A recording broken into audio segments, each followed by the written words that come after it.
Good afternoon, Sola. It's Monday, and today I'm talking about Legend of Korra because, first off, Book 2 came out on Friday the 13th last week, so that's very exciting. And because this is Book 2, we still have 2 more seasons because Nickelodeon has at least extended it to 4 seasons, and per season we get at least 14 episodes. So, yeah!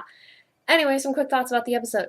First off, Mako didn't feel properly written to me, and as a writer, that felt really weird because while I don't like Mako as a character, he felt weird to me in comparison to the last season. And for some odd reason, maybe he didn't feel like he had a backbone, which is what I noticed. So perhaps he will get his backbone back and he will be his normal self, because otherwise he felt really weird to me as a character.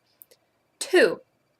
Korra has some serious lack of character development, but I think because we're going to see her in multiple story arcs, that we'll be able to see her develop as a character. But the problem is that people keep comparing her to Aang, which I don't think is fair because every avatar is different. So she can't keep being compared to Aang. She needs to be her own standalone avatar. And yes, while they're all reincarnated into each other, they can't be compared. So hopefully people will stop doing that because, yes, Aang was a very unsure person because that's how he was brought up. He was very humble.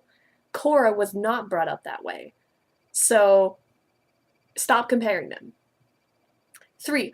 Bolin and Asami. I don't ship them, but they are my bro TP for 5 ever because there's just such understanding between them and they're just so cute together, but not in a OTP way. I actually ship Bolin and Korra as my OTP and not Korra and Mako. Number 4 is the fact that I love that they are really taking Jinora, Tenzin's oldest daughter, out of just being an airbender and being Tenzin's daughter and giving her a much bigger storyline, which I think is really going to be cool. And I really, really hope that she's the one that teaches Korra how to spirit bend and not Unlock, because that would just be so perfect to use a child to teach an avatar how to spirit bend, because I think that would do a lot for the plot. And I think there's a whole lot of other things I could talk about, and I did talk about in an essay on Tumblr, but that's beside the point.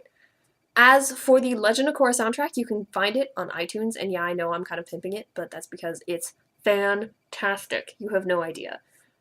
And yes, I'm guilty for purchasing it, but it's so wonderful and perfect, and you will not have any issue with it. So down in the comments below, tell me what you hope to see this season, and stay tuned for Wednesday because that's when we'll see Scylla. Bye!